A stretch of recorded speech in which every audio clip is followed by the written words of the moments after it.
17-year-old Dereka Bell is a recent victim of gun violence. She, along with 5 other teenagers aged 14 through 17, were shot at a Halloween party on October 28, 2023. She, however, suffered the worst injuries after being shot in the head. The only thing that I could actually remember was when I went down, I was trying to get up, but people were like trying to pull me down. But that's the only thing I remember, and then I waking up in the hospital. That was it. Dereka's friends Maggie DeCluett and Ariel Chambers went along with her to the party. It was so many people that we didn't realize like there was a fight in the corner.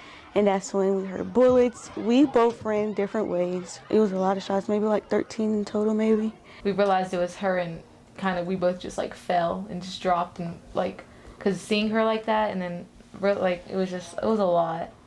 The doctor said when the bullet hit her head, it went to a skull. And when it hit her skull, it broke into pieces. But the impact from the bullet hitting the skull made her brain swell. So in your mind, you're thinking you're going to lose your child. Stories like Dereka's demonstrate how a gun in a minor's hands can cause a bad impulse to uproot the lives of victims, shooters, and all of their families. The shooter on that night was a 17-year-old senior in high school, and his life has been forever changed by his decisions, which he could only make because of his access to a firearm. We're just blessed that Dereka is still here, and we just can't ask for no better, because by the grace of God, she got out the hospital. I've been in law enforcement for 31 years. I never shot nobody, don't want to shoot nobody, because I know what a bullet can do. It can destroy you and your family. So I think our kids got to understand the repercussions of when you pull that trigger, you can't pull that bullet back. Gun violence is a major issue that the United States is struggling with. Because of our unique freedoms to own firearms, we are burdened with a high rate of gun violence. This is especially concerning when regarding the issue of minors' ability to access firearms. According to a survey for 1,200 7th and 10th graders, 42% could get a gun if they wanted. 28% have handled a gun without adult knowledge or supervision. 17% have carried a concealed gun, and 3% reported bringing a gun to school in the past 30 days. Due to socioeconomic factors, lack of mental health resources, and easy access to firearms, minors can and do access firearms to hurt others or themselves. Child access prevention laws directly influence the rates in which such firearms may be accessed.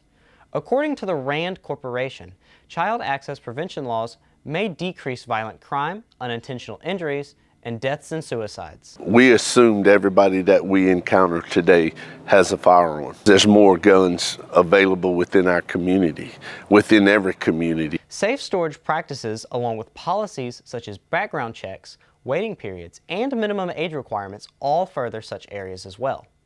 Debates about the causes and solutions to our country's gun violence problem are wide-ranging. However, mental health resources and gun access restrictions are the main 2 solutions frequently offered for the issue. How you prevent people from getting weapons in the first place, let's start with raising the age of 21. Would that have solved Newtown? No. Could it have stopped Uvalde? Yes. Right? He was waiting until he was 18, and he had the money to do that. I frankly think that a lot of these mass shootings wouldn't have happened if these kids didn't have access to this weapon that they had used in video games and seen in movies. Many lawmakers are divided in the pursuit of solving the seemingly incurable epidemic of gun violence in America. It's social media, because I can get on social media and show I have so many guns and so much money, and people think I'm the greatest person on earth, because when I was a kid, it wasn't like this. And we didn't have anything back then. Y'all have everything to live for. And it's like every time you look in the paper, you see a kid going to jail for 40 and 50 years. It's important for parents to lock up their firearms. If you own a firearm in your house, keep it in a safe place.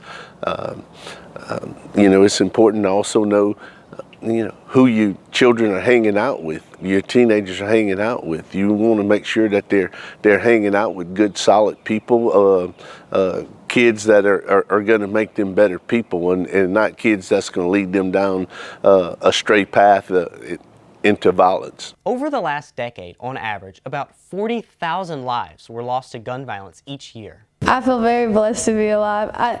It was very down from the count. A lot of people was honestly very surprised of my progress. And I am really blessed, especially for all the prayers and everything, and the doctors. Dereka was one of the lucky ones who survived such an encounter. Before the rates of gun violence deaths continue to rise, these policies must become a higher priority in America.